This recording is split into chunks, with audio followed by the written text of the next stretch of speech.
What's going on, guys? Welcome to another episode review for Nier Automata. Yeah, this is episode 17. With me, as always, I have Blue Spade. Uh, yeah. So everyone knew whoever's played the game knows that this is gonna shift focus to A2 being the main character moving forward. Now that 2B is pretty much taken out of the picture permanently, at least. Yeah, I like I said in the last episode review, I am kind of surprised that they're going for A2's perspective and not 9S. I don't know. I feel like most people have played through the second half probably as 9S. I mean, I'm not sure, but at least I played through it as 9S. Um, but yeah, I was kind of surprised when they went that direction. So yeah, I'm assuming there's going to be some stuff that I'm not really familiar with because I didn't play through the second half of the game as A2. Yeah. Honestly, I feel like A2 is kind of an underrated character because nobody at the time when they first played this expected that they would ever play A2 as the main character in the second half of the story.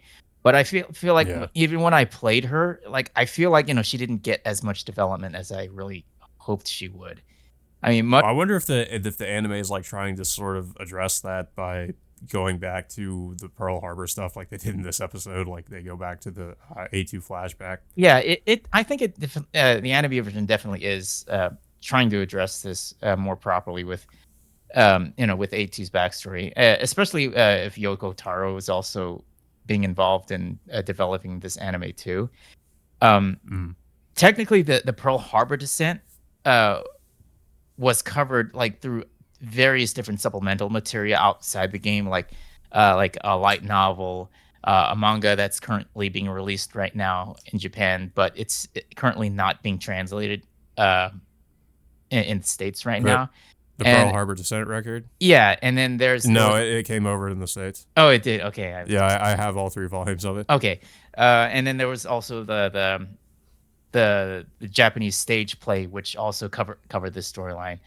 But Mm. if for people who play the game, you only get this information through reading a text log at the resistance-based computers. Thanks to Anemone when she meets up with A2 again. But it's not it's but that's very minimal in compared to what you'll be watching in this episode. Yeah. So basically, yeah, this episode is the setup for it is that the pod is trying to restore A2's memory files, and that's why we go back to the Pearl Harbor descent. We obviously did get some of this in the first part of the anime with the Pearl Harbor descent, but this just sort of provides, I guess, more details on it on what happened with A2 and the other androids. Um, Basically, like it starts with them descend or going into Earth's atmosphere, but they all get attacked on the way down, and some of them don't make it. Uh, so A2 and the others like have to sort of try to carry the other androids, but the other androids like of course don't make it. They end up dying. Yeah. So A2 of course takes over command because their number one commander ends up getting killed after the descent. So she reluctantly takes command of her squad soon afterwards. Of course, like she does try her best to save at least three other androids uh, that were like injured in the process. But of course, they unfortunately end up passing away while they were carrying them. So soon afterwards, they come under attack uh, by these by these other machine life forms. I think they said like hundreds of thousands of them until they run into Lily and Rose's resistance group at that point. And much of the I guess the middle portion of this episode follows along the same way as we saw it back. I think it was episode 5 or 6 of the last core. I can't remember.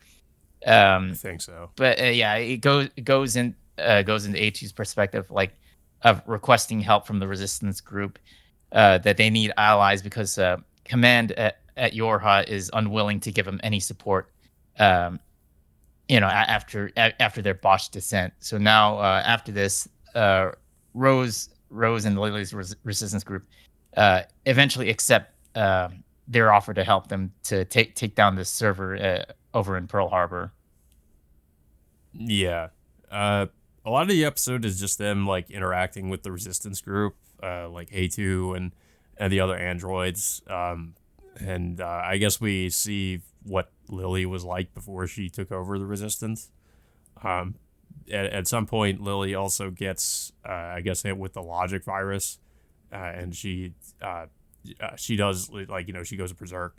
Um, and A2 tries to sort of protect her from them, like trying to I guess just kill her. Yeah. Um, Yeah, we did see this, in the previous episode, which, of course, that yeah, episode was under Lily's perspective, of what happened during those events, but, so, like, it does play out the same way, with, with A2 and the other androids, helping Lily, get rid of the logic virus.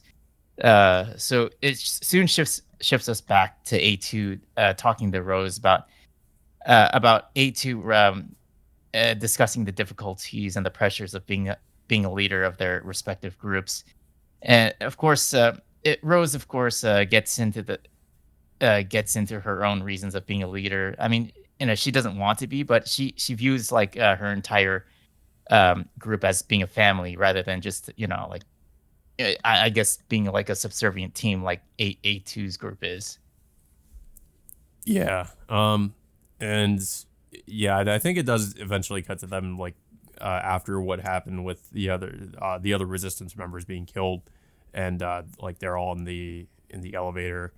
They're like headed down to the server room, and like I guess you just like I guess A2 is trying to deal with the trauma I guess that she had to go through of having I think it was a Nemine that like stayed behind and got killed and while she like got on the elevator with everybody else.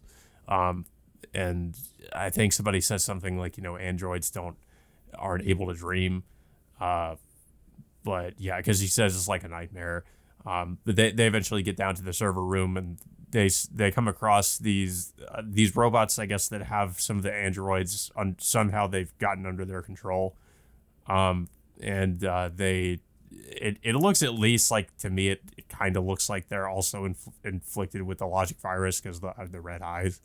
Yeah, But and it looks like yeah, I'm pretty sure, like, the voices there that were talking to them, I'm pretty sure those are the 2 red girls, that were yeah, also responsible for infecting the entire, what was it? Yorha, yeah, units mhm, with the logic virus in the first place.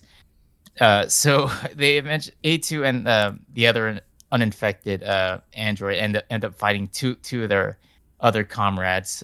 While of course we see Rose, um, watching all of this because if we remember, like Rose and Lily were separated themselves from A2's group, but eventually, like Rose has allows Lily to escape and uh, uh, allows her to assume command of the resistance, the future resistance soon afterwards.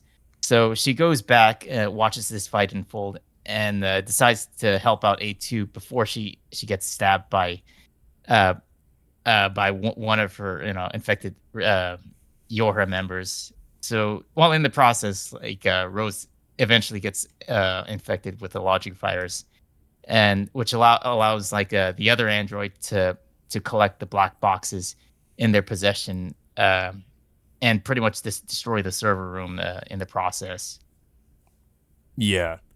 Uh, yeah. So and then we see that of course that A2 is the only one that made it out alive.